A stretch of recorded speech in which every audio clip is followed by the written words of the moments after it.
2025년 7월 미국 워싱턴 백악관의 브리핑룸에 놀라운 뉴스가 전해졌습니다. 미국은 한국 조선업체들과 함께 새로운 조선 패키지를 추진한다. 이름하여 마스가 메이크 어메리카 쉽빌딩 그레이트 어게인. 이제 미국이 스스로 만든 구호를 실현하기 위해 한국을 찾고 있습니다.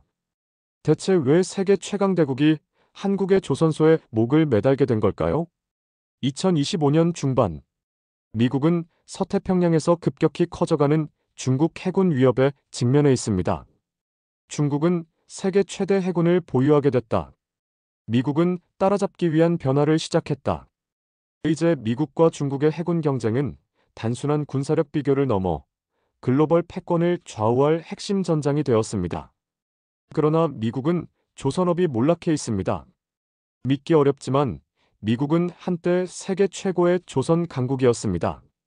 2차 세계대전 당시 미국은 매주 한 척씩 거대한 항공모함을 찍어냈습니다. 그러나 지금은 2022년 기준 미국이 새로 건조한 상선은 단 5척. 같은 해 한국은 734척, 중국은 무려 1794척을 건조했습니다. 미국은 국방 중심 조선만 유지할 뿐 상업 조선은 사실상 붕괴 상태입니다. 인프라도 인력도 사라졌죠. 2025년 중국 해군 PLA에는 약 370에서 395척의 전투함을 보유한 것으로 추정되며 조만간 400척을 넘어설 수 있다는 전망이 나옵니다.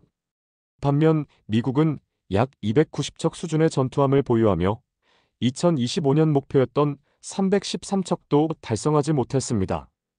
중국 해군 규모는 2015년부터 미국을 추월했고 2020년 이후 그 격차가 더 벌어졌습니다. 미국은 11척의 핵추진 항공모함을 보유하며 각 전투항모는 70에서 80대의 전투기를 실을 수 있어 세계 곳곳에서 작전을 펼칠 수 있는 능력을 갖추고 있습니다. 반면 중국은 2, 3척의 항모랴오닝 산둥푸젠급을 운용 중입니다. 함정 숫자 외에도 미사일 화력은 중요합니다. 미 해군은 약 9,900개의 VLS셀을 운영 중이고 중국은 약 4,200개 정도입니다. 하지만 중국은 빠르게 격차를 좁히고 있으며 2027년경에는 중국이 미국을 넘어설 가능성도 있습니다. 성장하는 중국, 미국의 위기의식 쇠락하는 해양력.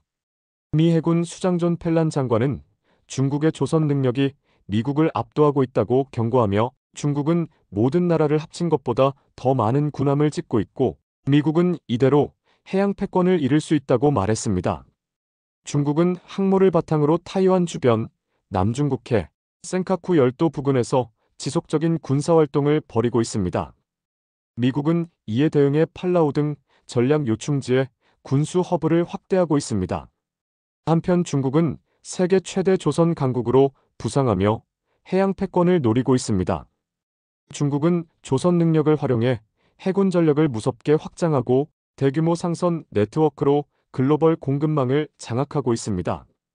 이제 미국은 중국을 견제하기 위해 조선 산업에서 동맹국 카드를 꺼내들었습니다. 왜 하필 한국인가? 그렇다면 왜 미국은 한국을 선택했을까요? 답은 간단합니다. 세계 최고 수준의 기술력과 경제성, 현대중공업, 삼성중공업, 하나오션 등 한국조선 3사는 LNG, 운반선부터 초대형 컨테이너선, 해군 보급선까지 척척 해냅니다.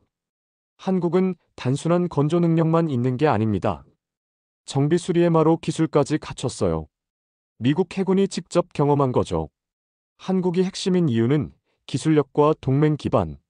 미국은 조선 산업력 재건이 시급하지만 자국 내 역량은 크게 약화돼 있습니다. 이때 미국은 친쇼어링 전략과 한국 조선 산업의 기술 속도 경제성을 선택한 겁니다. 한국은 구축함, 군수선, 대형 상선을 모두 빠르게 건조하고 정비할 수 있는 세계 유일의 조선 강국입니다.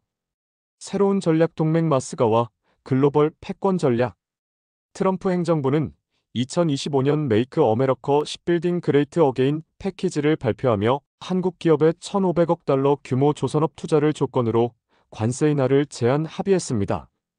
이는 미국 내 조선소 건설, 기술 이전, 군함, 공동 건조 및 정비 협력을 포함한 전략적 구상이었죠. 미국은 바다 위에서 다시 패권을 회복하려고 합니다. 단지 숫자 싸움이 아니라 기술 동맹 산업 역량 모두를 총동원한 전략적 대응입니다. 새로운 한미-조선 동맹 마스가 프로젝트. 트럼프 행정부는 한국과의 새로운 무역 합의를 통해 한국이 미국 조선 산업에 1,500억 달러를 투자하는 조건으로 관세를 낮추기로 했습니다. 이른바 메이크 어메리카 십빌딩 그레이트 어게인 패키지. 여기에는 한국 기업들의 미국 현지 조선소 건설, 인력 양성, 군함 및 상선 공동 건조까지 포함됩니다. K조선이 바꾸는 세계의 판도. 이제 K조선은 단순히 선박을 만드는 산업을 넘어 글로벌 전략 산업으로 자리 잡고 있습니다. 미국은 동맹과의 협력을 통해 중국과의 해양 패권 경쟁에서 새로운 돌파구를 찾고 있고, 한국은 조선 산업의 세계적 영향력을 더욱 강화하게 됐습니다. 조용하지만 거대한 물결이 일고 있습니다. 이제 바다 위에서 대한민국의 이름은 더 크게 울려 퍼질 것입니다. 세계 최강대국 미국조차 의지할 수밖에 없는 한국조선. 그 배경에는 수십 년간 축적된 기술과 땀이 있었습니다. 여러분은 어떻게 생각하시나요? 미국과 한국의 이 새로운 조선 동맹, 세계의 판도를 바꿀 수 있을까요? 중국은 규모에서 앞서고 있지만 미국은 여전히 글로벌 전력 투사 능력, 항공모함 전력, 정교한 미사일 시스템, 동맹 네트워크 등에서 우위에 있지만 이제는 그것도 위태롭습니다. 미국과 중국, 이 바다 위 대결에서 한국은 어디에 설까요? K조선의 존재가 단지 산업의 문제가 아닌 세계 패권 다툼의 한 축으로 떠오르고 있습니다. 이제 여러분의 생각은 어떠신가요? 미국과 중국의 해양력 경쟁, 그리고 그 중심에 선 한국의 역할. 여러분은 한국이 세계 패권전에서 어떤 존재가 될 거라 보시나요? 댓글로 의견 공유해주세요. 좋아요와 구독은 더 좋은 콘텐츠를 만드는 큰 힘이 됩니다.